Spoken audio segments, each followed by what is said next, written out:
Oke, assalamualaikum warahmatullahi wabarakatuh. Selamat sore rekan-rekan akuntansi 3D. Ini baru 20 ya. Mungkin ketua kelas boleh dikoordinasi teman-temannya yang belum join ya. Kita tunggu 3 menit lagi ya.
Oke, baik kita mulai ya untuk pertemuan kita di minggu kelima ini di mata kuliah Sistem Informasi Akuntansi. Oke, bismillahirrahmanirrahim.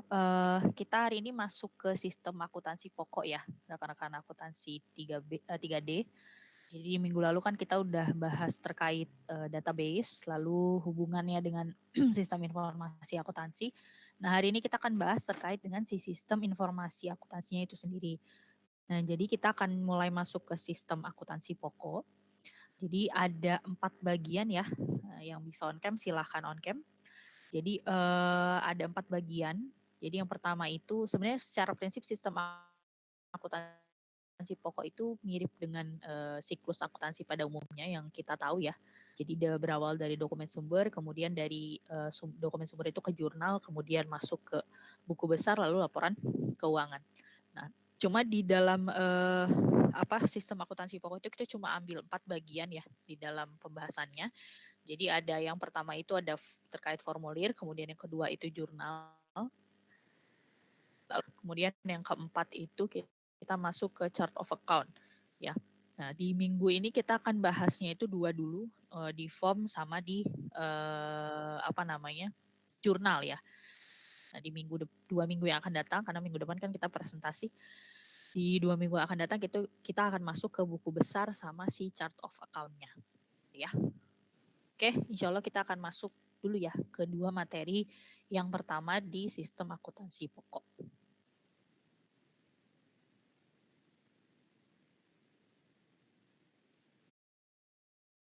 Oke. Yang pertama dari sistem akuntansi pokok itu ada formulir tadi ya.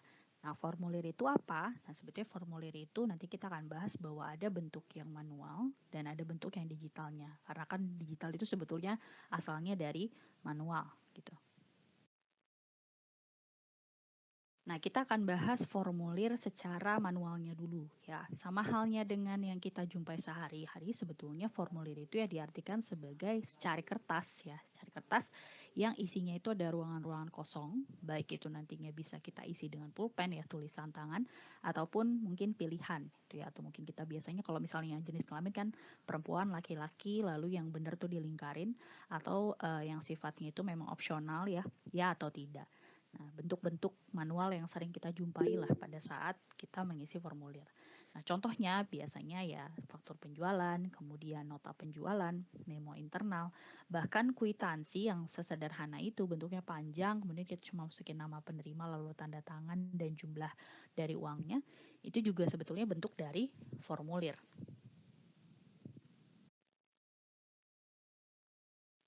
Kemudian, apa fungsi form bagi entitas atau formulir itu sendiri?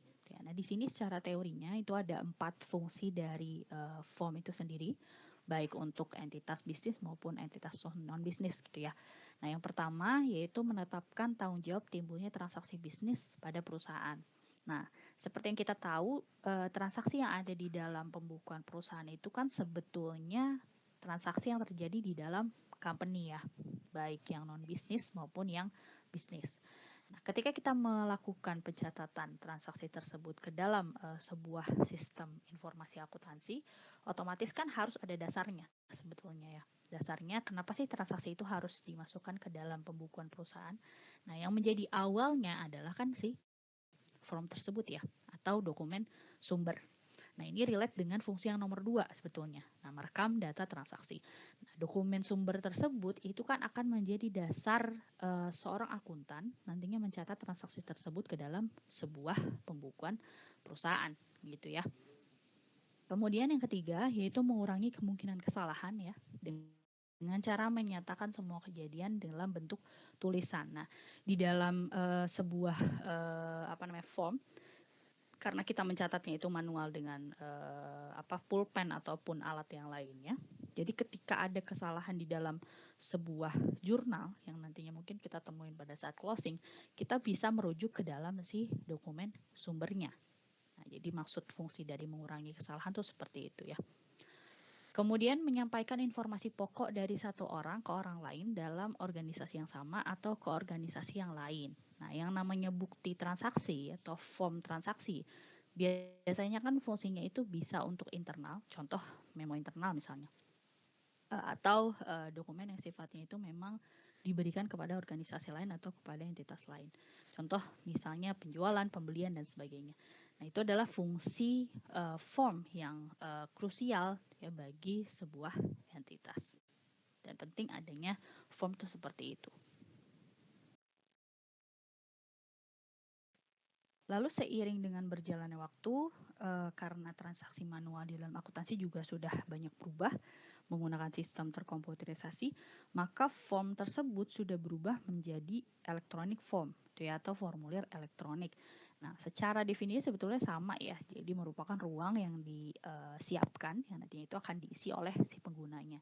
Nah, atau di sini kalau formulir elektronik diartikan sebagai ruang ya yang ditayangkan di dalam layar komputer yang digunakan untuk menangkap data yang akan diolah dalam pengolahan data elektronik. Nah, kalau di dalam sistem informasi, form itu bukan sesempit di mana kita ngeprint form faktur penjualan ataupun misalnya faktur pembelian dan sebagainya. Nah, jadi ketika kita input misalnya terjadi transaksi penjualan gitu ya, kita kan akan memilih customer-nya siapa, lalu dia transaksinya tanggal berapa, kemudian misalnya berdasarkan kontrak yang mana, nomor berapa, lalu setelah itu kita akan memilih item yang kita jual apa aja, kemudian send gitu ya, atau posting dan sebagainya. Nah, itu juga sebetulnya merupakan bentuk form di dalam formulir elektronik atau di dalam sistem akuntansi ya, dalam bentuk formulir elektronik, gitu maksudnya. Nah, kemudian kenapa sih perlu adanya form elektronik? Itu ya balik lagi. Kenapa sih perlu adanya form elektronik? Karena kan kita sudah menggunakan sistem ya.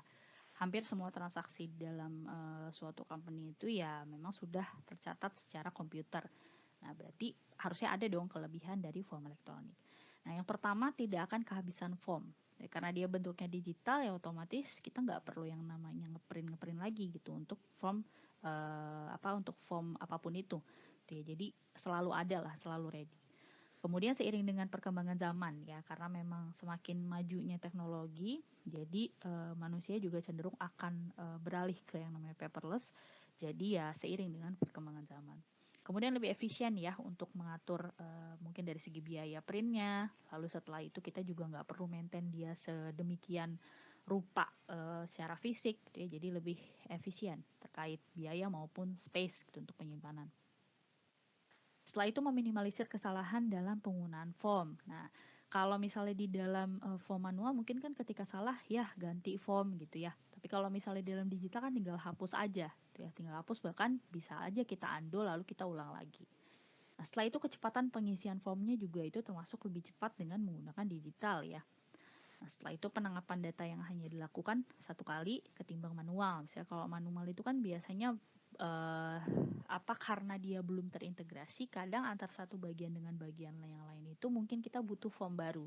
Tapi dengan adanya sistem, karena kita recordnya itu cuma sekali, dalam arti kita capture-nya sekali, itu karena sudah terintegrasi juga, nah otomatis kita hanya butuh satu kali input lalu terintegrate kemana-mana.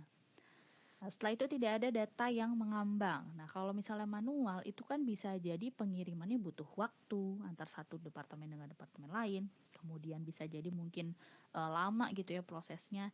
Nah, tapi dengan adanya sistem form elektronik, ketika kita melakukan proses pengisian form lalu submit, itu kan biasanya langsung terkirim ya.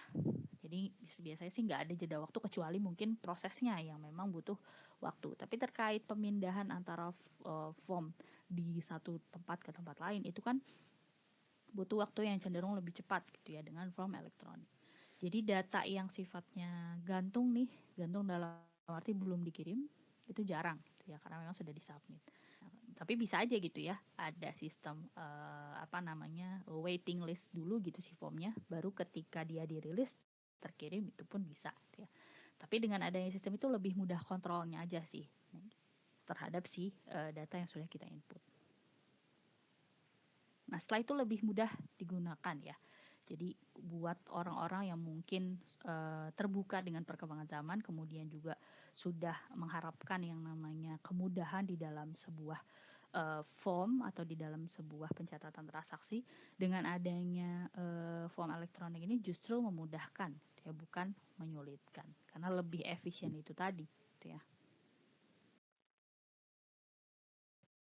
Kemudian formulir itu ada golongannya ya, atau di sini bisa diartikan sebagai jenisnya lah ya. Jadi ada dua kategori formulir. Yang pertama itu kalau dilihat dari sumbernya, kemudian yang kedua itu menurut penggunaannya. Nah, kalau menurut sumbernya formulir itu ada 3, jadi formulir yang dapat dibuat dan disimpan di dalam perusahaan.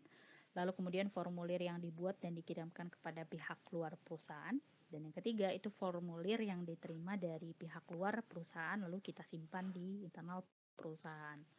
Nah, lalu kalau menurut penggunaannya ada 2, yaitu formulir yang dibuat untuk meminta dilakukannya suatu tindakan. Lalu yang kedua formulir yang digunakan untuk mencatat tindakan yang telah dilaksanakan. Ya, misalnya contoh mungkin BA gitu ya, berita acara serah terima, itu juga termasuk formulir yang digunakan untuk mencatat tindakan yang telah dilaksanakan sebagai tanda bukti bahwa ini itu sudah selesai. Nah, formulir yang dibuat untuk meminta dilakukannya suatu tindakan, contohnya ya penjualan, pembelian, atau surat perintah pengiriman barang, itu kan sebetulnya form yang dibuat untuk meminta adanya suatu tindakan dilakukan oleh user tertentu. Nah, itu contohnya. Kemudian formulir yang dapat dibuat dan disimpan dalam perusahaan, contohnya yang memo internal, yang perintah untuk adjustment sebuah jurnal, misalnya itu kan dibuat oleh internal lalu disimpan oleh internal. Kemudian formulir yang dibuat dan dikirimkan kepada pihak luar perusahaan. Nah, contohnya invoice penjualan itu kan dibuat sama internal lalu dikeluarkan akan diterima oleh pihak luar. Nah, lalu formulir yang diterima dari pihak luar ke perusahaan, contohnya invoice pembelian, itu kan dikirim oleh vendor, lalu kita simpan sebagai tanda bukti penagihan.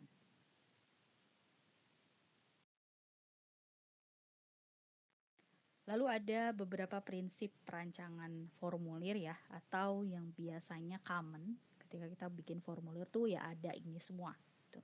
Nah, yang pertama biasanya form itu punya tembusan atau copy formulir ya, yang biasanya tuh fungsinya ya untuk diserahkan ke bagian masing-masing ataupun kepada pihak eksternal yang nantinya berhubungan dengan company kita, sehingga masing-masing pihak yang terlibat ini memahami bahwa terjadinya transaksi tersebut dan ada dasar yang mereka pegang. Lalu setelah itu yang kedua, menghindari duplikasi dalam pengumpulan data. Lalu yang ketiga, menyusun form secara ringkas dan sederhana supaya lebih mudah juga dalam pengisiannya. Kemudian yang keempat, memasukkan unsur internal check dalam perancangan. Biasanya itu kan form itu ada otorisasi ya. Jadi sebelum diserahkan kepada pihak-pihak tertentu, itu perlu adanya pengecekan apakah pengisian formnya sudah benar atau belum. Lalu yang selanjutnya itu mencantumkan nama dan alamat perusahaan pada form yang akan digunakan untuk komunikasi dengan pihak luar perusahaan. Ini penting sekali gitu ya, ketika kita membuat satu form, penting adanya identitas dari siapa pengirimnya. Nah, supaya apa ya? Supaya menjadi dasar juga gitu, menjadi identitas juga bahwa sebetulnya dokumen tersebut asalnya dari kita. Setelah itu perlu mencantumkan nama formulir ya, supaya jelas ini form apa, misalnya form pengeluaran barang atau form penerimaan kas dan sebagainya. Supaya nantinya tahu gitu ini form apa sih sebetulnya gitu ya. Lalu memberi dan mencetak nomor identifikasi formulir. Nah, biasanya itu penting untuk mencatat apa transaksinya ya. Jadi sebagai identifikasi ketika misalnya di suatu waktu kita butuh untuk pengecekan, kita tahu merujuknya ke dokumen yang mana. Biasanya kan itu udah jadi satu padu gitu ya kalau di dalam laporan. Nah, ketika kita tahu formulirnya itu yang mana, mencatat juga di sistemnya, secara manualnya pun kita bisa cek gitu ya. Yang mana sih sebetulnya dokumennya, lalu kita merujuk ke dalam si nomor identifikasinya. Lalu mencantumkan nomor garis pada sisi kiri dan kanan form. Nah, ini berlaku untuk form manual ya, untuk supaya nantinya kita tahu nih ketika dokumennya itu lebar, lalu kita tahu bagian baris kedua yang mana, baris ketiga yang mana untuk memudahkan kita dalam membaca datanya. Setelah itu mencetak garis pada form. Nah, itu dibutuhkan ketika misalnya kita perlu untuk menuliskan di dalam bentuk tulisan. Di dalam formnya kita perlu yang namanya garis untuk membatasi tulisan itu tuh ditulisnya di mana. Lalu menggunakan pertanyaan pilihan ya. Contoh untuk lebih efektifnya, untuk yang sifatnya pilihan itu mungkin disediakan ya, kayak misalnya contoh biasa kita temukan sehari-hari, ya atau tidak gitu. Kalau misalnya ya dicentang ya, kalau tidak dicentang tidak. Kalau misalnya pilihan laki-laki dan perempuan, misalnya jenis kelaminnya apa ya, kalau laki-laki bulatkan laki-laki, kalau perempuan bulatkan perempuan. Nah, itu kan lebih mempersingkat metode penginputan dari si formnya. Nah, setelah itu memberikan zona pada formnya.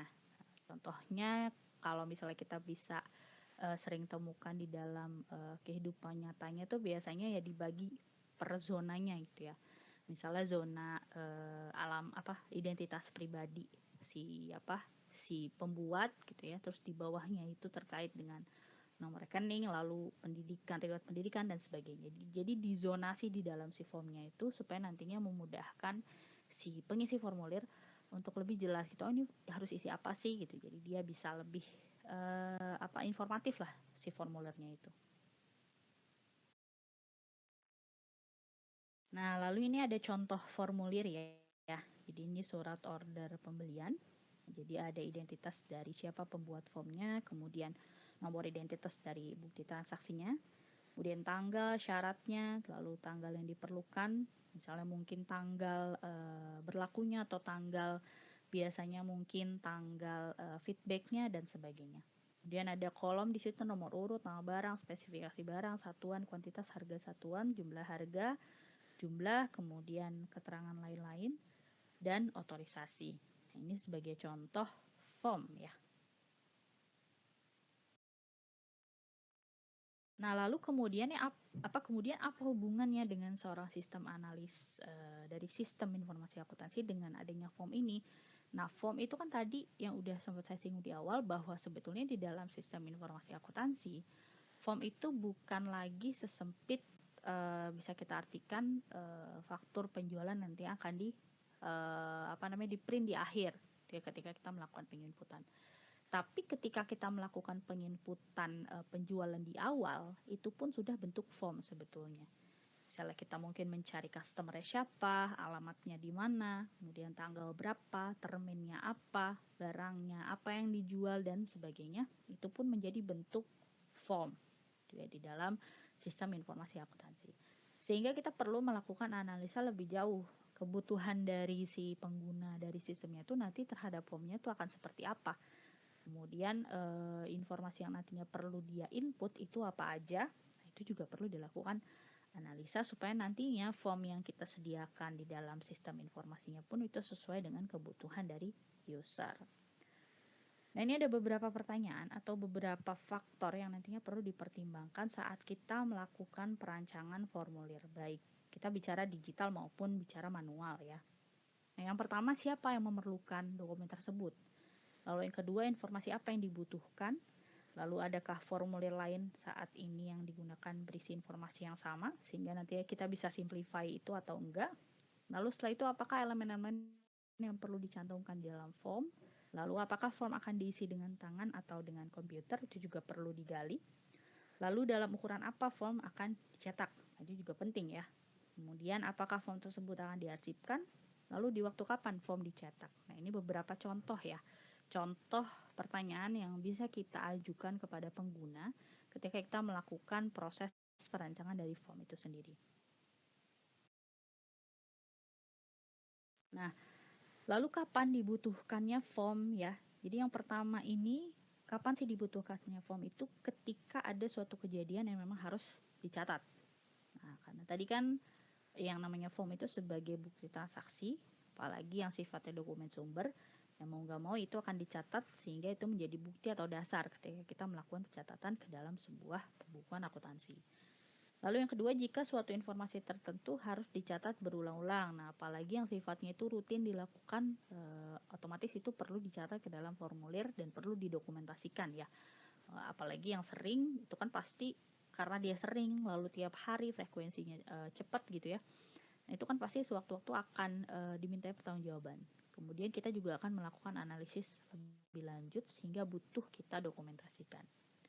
Setelah itu, jika berbagai informasi yang saling berhubungan perlu disatukan dalam tempat yang sama. Nah, contohnya pembelian, nah itu perlu kita kelompokkan di dalam sebuah jurnal yang khusus. Nah, berarti butuh yang namanya form khusus juga untuk akhirnya mencatat transaksi pembelian tersebut. Lalu jika diperlukan penetapan tanggung jawab terjadinya transaksi. Nah, karena tadi ya salah satu prinsipnya itu adalah salah satu fungsinya itu adalah menjadi sebuah sarana untuk mempertanggungjawabkan transaksi yang terjadi, sehingga kita butuh yang namanya mengisi form tersebut, lalu otorisasinya pun dicantumkan di dalam situ, sehingga terlihat siapa pembuatnya, lalu siapa yang mengotorisasi, lalu siapa yang mengeksekusi dari si transaksi tersebut. Nah, lalu kalau di dalam sebuah sistem informasi akuntansi, kita biasanya mengenal form itu sebagai dokumen sumber dan dokumen pendukung. Ya, jadi apa itu maksudnya dokumen sumber dan dokumen pendukung? Kalau dokumen sumber itu kan dokumen yang digunakan sebagai dasar pencatatan ya, dasar transaksi itu terjadi yang nantinya akan kita input ke dalam jurnal atau si buku besar pembantu. Contohnya kalau di dalam akuntansi biasanya ya faktur penjualan ya, invoice penjualan itu adalah dokumen sumber atau dokumen utama yang nanti akan menjadi dasar kita mencatat ke dalam jurnal. Lalu yang kedua itu ada dokumen pendukung. Nah, dokumen pendukung itu sebetulnya dokumen yang melampiri si dokumen sumber atau dokumen utama ya. Nah, jadi sebagai bukti bahwa sebetulnya ada loh aktivitas-aktivitas lain yang terjadi pada saat transaksi utama tuh berlangsung. Nah, contohnya adanya pengakuan pajak, kemudian adanya surat order penjualan ya, lalu adanya surat jalan pengiriman barang dan lain-lainnya. gitu ya. Nah, contohnya tadi udah sempat disebutkan, jadi surat order penjualan, kemudian surat jalan, pengiriman barang, lalu surat muat atau faktur pajak. Nah, itu kan sebetulnya bentuk dari dokumen yang melampiri si faktur penjualan ya, ketika terjadi transaksi penjualan. Sehingga dia dikatakan sebagai dokumen pendukung. Nah, kita sudah bahas form, selanjutnya kita akan bahas jurnal.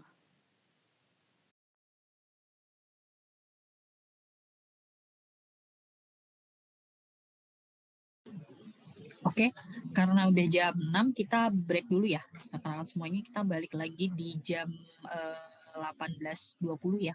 10 menit lebih awal biar lebih nggak terlalu lama mulainya. Kita break dulu untuk sholat maghrib ya. Bagi yang muslim, yang lainnya silahkan istirahat dulu. Oke, thank you semuanya.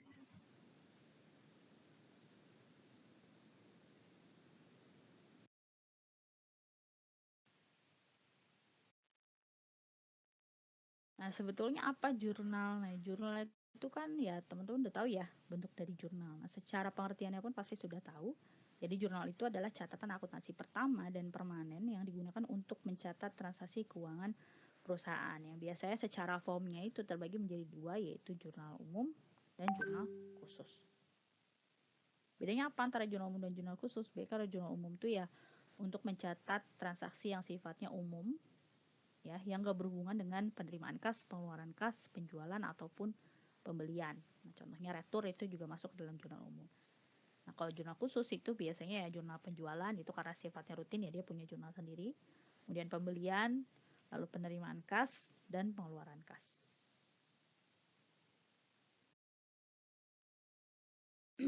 Lalu prinsip dasar dari perancangan jurnal ya, atau hal-hal yang biasanya perlu kita perhatikan ketika kita melaksanakan perancangan dari jurnal.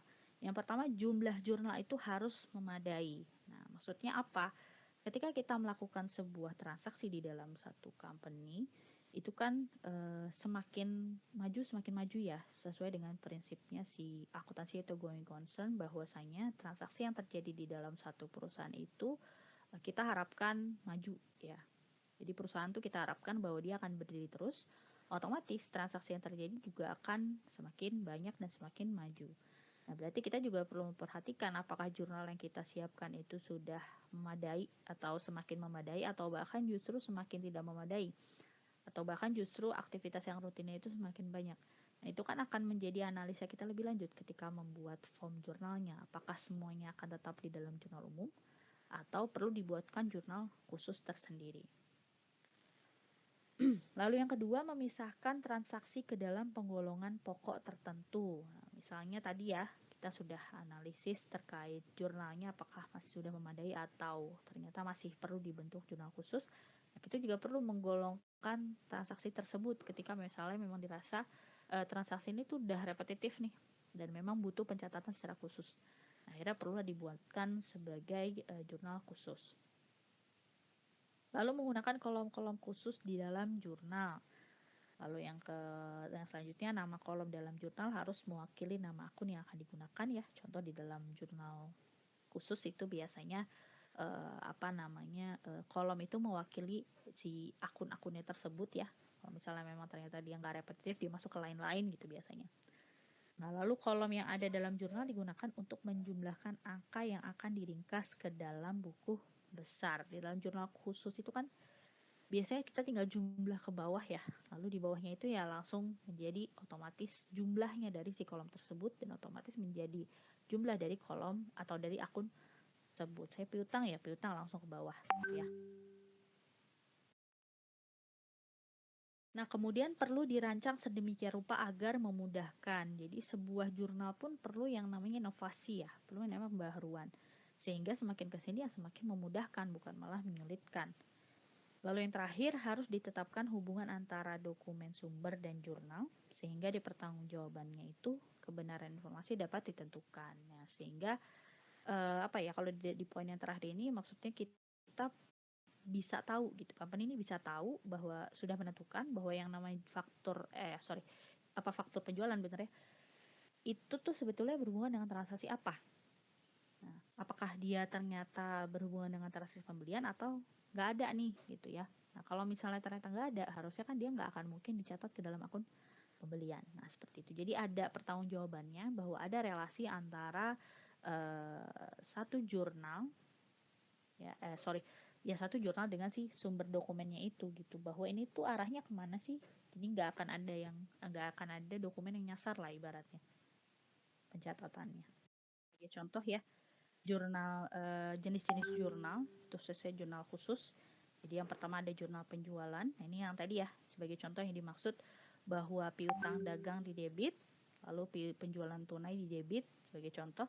Nah, ini satu kolom itu mewakili masing-masing akunnya. Nah, kemudian ketika kita summarize di bawah, nah di bawahnya pun itu menjadi angka atau jumlah yang mewakili si akun tersebut.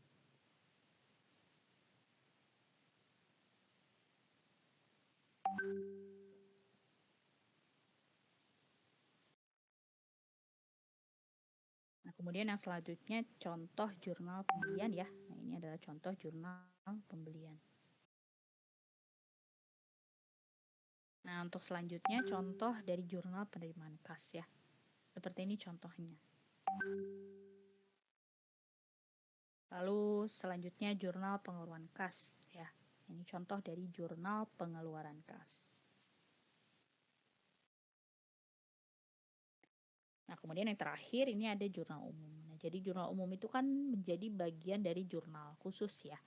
Hanya saja jurnal umum itu kan memang dicatat untuk mencatat transaksi yang tidak perlu dikhususkan, melainkan ya dia tidak berhubungan dengan keempat jurnal sebelumnya.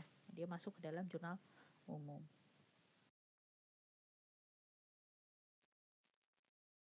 Oke, kita masuk ke tahapan perancangan jurnalnya ya. Jadi ketika kita melakukan perancangan jurnal, biasanya ini step-step yang kita lakukan. Yang pertama itu mengumpulkan informasi mengenai karakteristik transaksi yang terjadi di dalam perusahaan. Jadi kita amati transaksinya itu apa sih?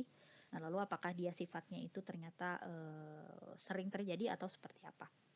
Lalu setelah itu membuat jurnal standar untuk setiap jenis transaksi yang frekuensi terjadinya tuh tinggi, gitu ya. Jurnal standar itu maksudnya apa? Jurnal yang biasa kita pakai. Contohnya kan kalau penjualan itu jurnal standarnya apa sih? Nah, biasanya kan piutang dagang di debit gitu kan. Kemudian penjualannya di kredit, lalu PPN out di kredit. Nah, itu kan contoh standarnya.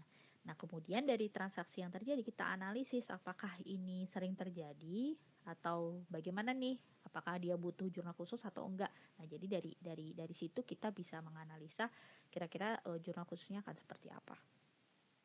Lalu yang ketiga, merancang jurnalnya berdasarkan jurnal standar tersebut gitu ya. Jadi dari analisis jurnal standarnya kita bisa buat itu form dari jurnal itu seperti apa.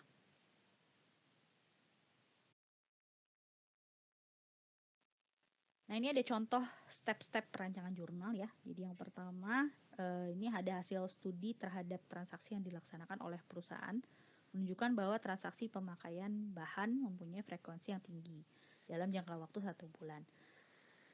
Karakteristik lain dari transaksi pemakaian bahan tersebut adalah sebagai berikut. Nah, jadi ada 3 karakteristik ya. Yang pertama, bahan yang dipakai oleh perusahaan terdiri dari bahan baku, bahan penolong, dan minyak pelumas. Setelah itu bahan baku dipakai untuk produksi pesanan, lalu bahan penolong digunakan sebagai bahan penolong proses produksi, sedangkan si minyak pelumas digunakan untuk pemeliharaan mesin produksi dan kendaraan serta peralatan yang dipakai oleh bagian pemasaran dan bagian administrasi. Lalu yang ketiga, transaksi yang bersangkutan dengan pemakaian bahan baku dan bahan penolong berfrekuensi tinggi dalam jangka waktu 1 bulan. Nah, ini hasil dari analisis karakter. Nah, kemudian setelah kita melihat karakteristiknya, kita bisa lihat ya transaksinya apa sih? Oh, ternyata bisa kita bentuk jurnalnya seperti ini. Di barang dalam proses, di debit, biaya overhead pabrik, beban administrasi dan umum, lalu beban pemasaran pada persediaan si bahan. Nah, ini kan jurnal ketika kita melakukan pemakaian bahan ya di dalam perusahaan manufaktur. Nah, jurnal standarnya kan seperti ini.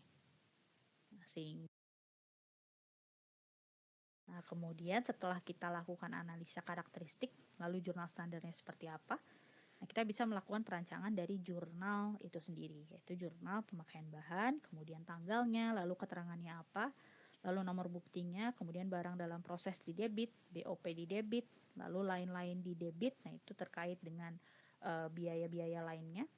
Nah, kemudian persediaan bahannya di kredit. Nah, jadi yang tadi ya kita analisa yang sifatnya repetitif yang mana, yang sifatnya yang tidak repetitif dan bisa diwakili dengan akun lain yang mana. Nah, itu masuk ke dalam lain-lain debit, lalu nomor akunnya kita catat ke bawah.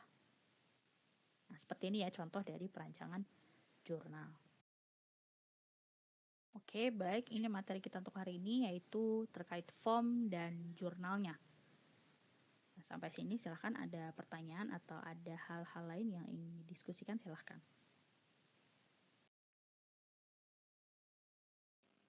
Oke, itu untuk materi kita hari ini ya. Jadi terkait form sampai dengan jurnal. Nah, silahkan ada yang mau ditanyakan atau ada yang mau didiskusikan.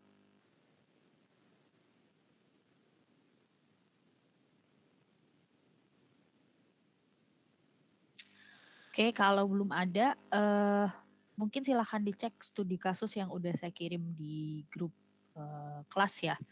Nah, itu silahkan dikerjakan sebagai tindak lanjut latihan untuk pembahasan kita hari ini. Nah, jadi materi kita hari ini cukup singkat ya, jadi sudah selesai. Nah, silahkan dikerjakan untuk studi kasusnya. Itu kalau rekan-rekan sudah punya buku sistem akuntansi yang Mulyadi itu ada di dalam situ untuk soal studi kasusnya, jadi silahkan dicek di bab form dan bab jurnal ya. Nah, itu udah saya salin di situ. Kalau memang belum punya silahkan dilihat di formulir PDF yang sudah saya kirim di grup ya.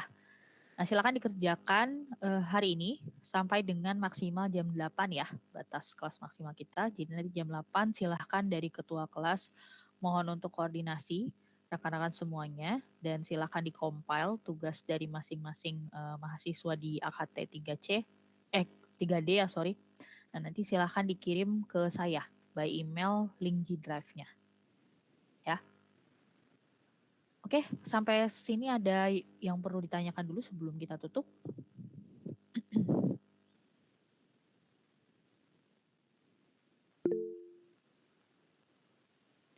Ya, silahkan. Ibu, maaf, ini ngerjainnya di Excel, Bu. Ya, by Excel. Sorry, saya belum sampaikan ya. Ya, kerjainnya by Excel. Makasih, Bu. Oke. Ada lagi, silahkan.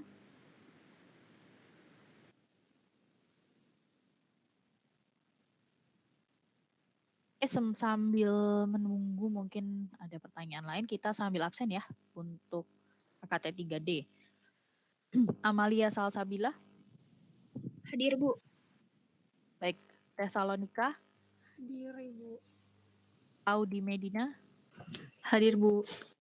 Lutfi Muzaffar. Udah nggak di PNJ, Bu. Oh gitu. Kapan? Baru berarti? Enggak, udah dari ini sih awal semester 3.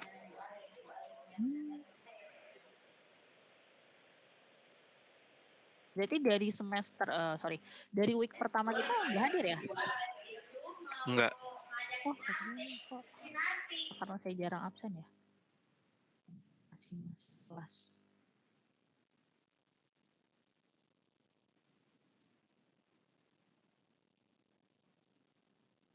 Nicholas.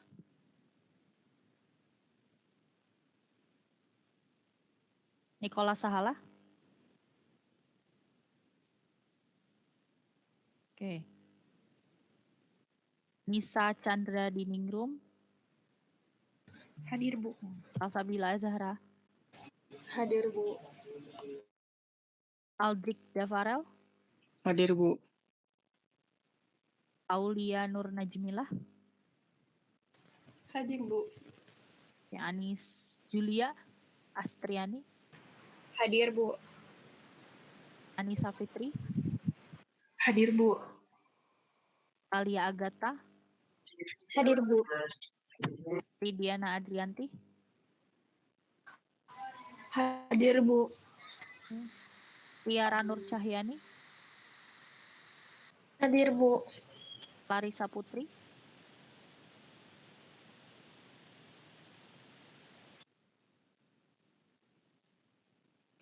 Clarissa Putri Raharjo.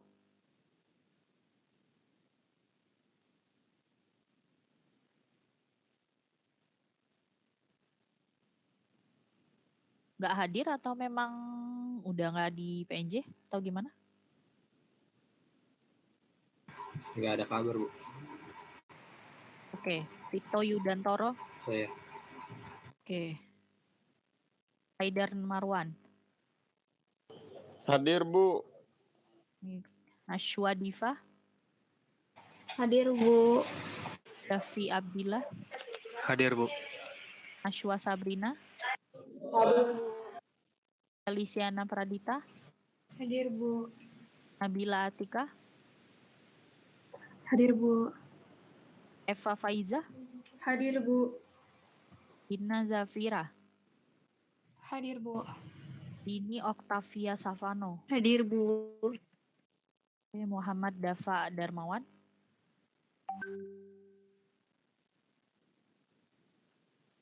Muhammad Dafa Darmawan hadir.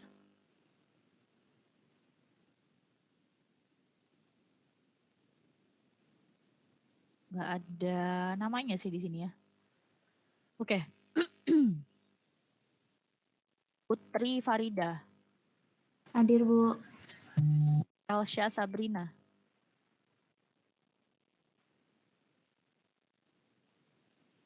Elsa Sabrina.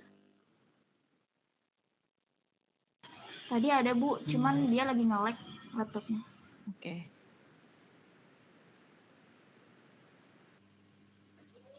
Nanti dibantu untuk konfirmasi ke saya ya, untuk Elsha Sabrina. Untuk kehadirannya, untuk sementara ini saya alfakan dulu ya. Nanti dimohon ketua kelas untuk koordinasi ke rekan-rekannya ya, ke Elsha Sabrina. Mohon konfirmasi kehadirannya. Arik Runa. Hadir, Bu. Oke.